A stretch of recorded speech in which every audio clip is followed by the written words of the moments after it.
China. The name itself conjures up 1,000 images: dragons, kung fu masters, endless rice paddies, maybe a guy in a conical hat looking wise. Most of what you think you know probably came from a movie or a takeout menu.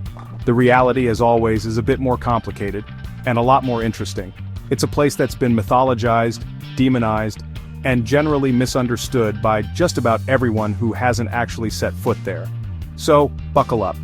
We're going beyond the usual cliches, past the tourist traps, and into something resembling the real deal. Or at least, my version of it. They call it the Middle Kingdom. Sounds grand, doesn't it? Like it's the center of the universe. And maybe in some ways it still thinks it is. This isn't just a country, it's a civilization that's been around for a few millennia. They invented paper, printing, gunpowder, the compass. Small stuff, really. So you arrive expecting ancient wisdom on every corner. What you get is that, plus a whole lot of neon, a symphony of car horns, and the distinct feeling that you are very, very small. It's a sensory overload, a cultural deep dive without a life vest.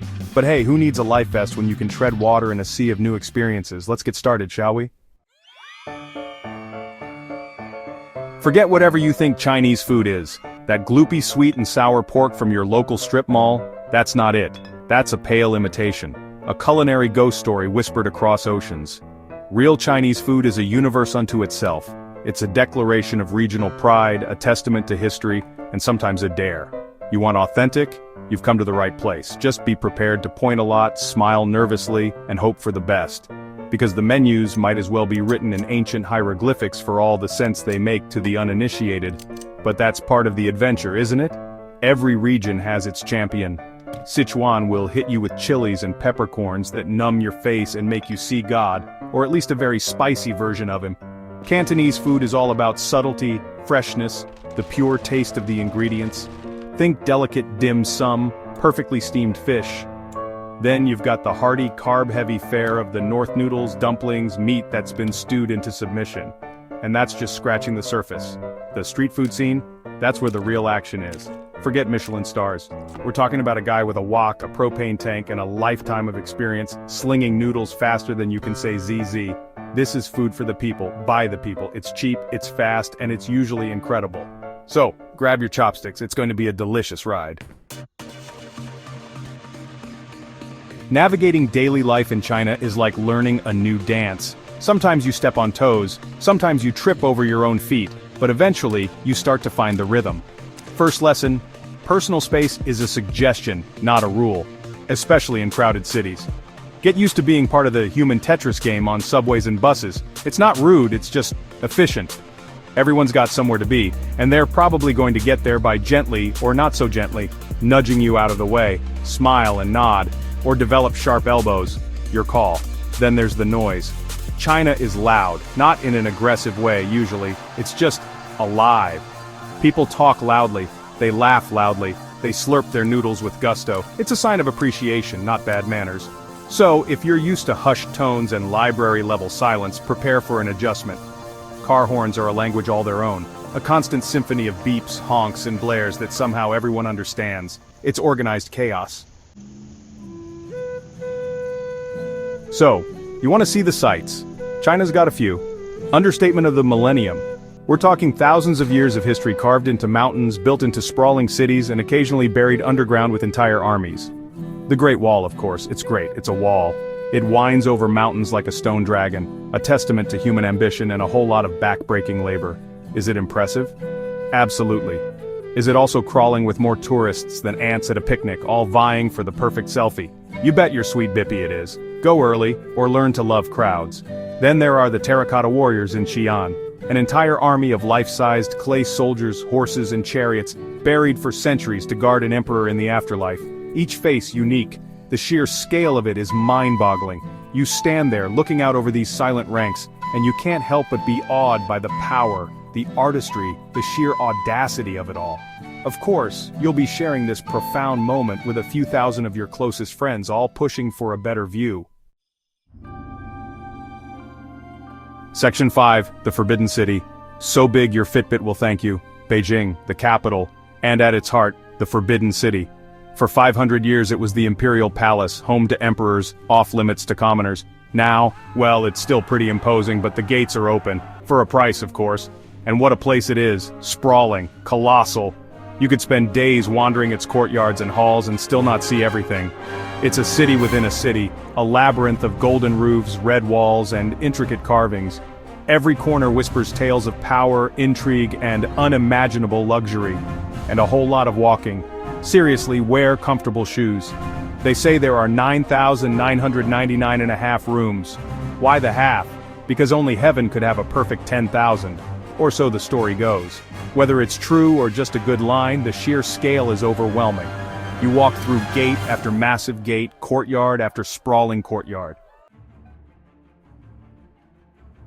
Section 6 Shanghai Surprise, where the future slapped the past awake, Shanghai. If Beijing is the stern, historical heart of China, Shanghai is its flashy, fast-talking, future-obsessed cousin.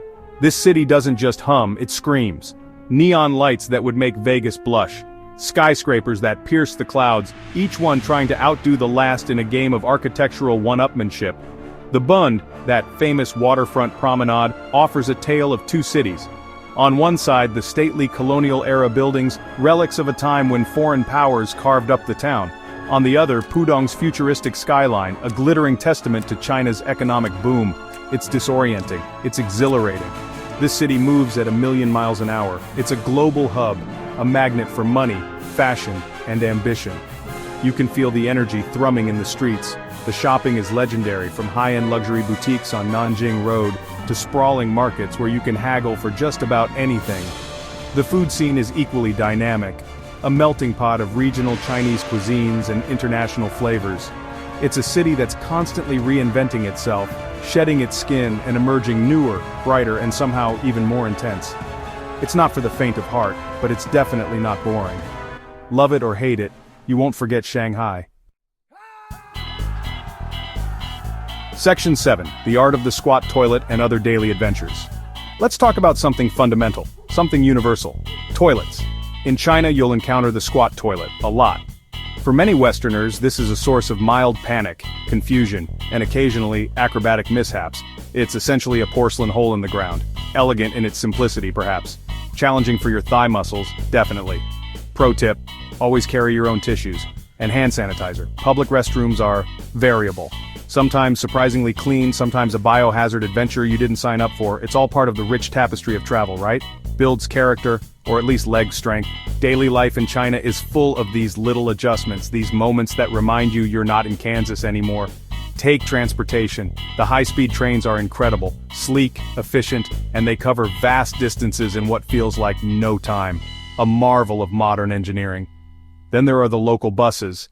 Crowded, sometimes confusing, but a fantastic way to see the city like a local, if you can decipher the routes.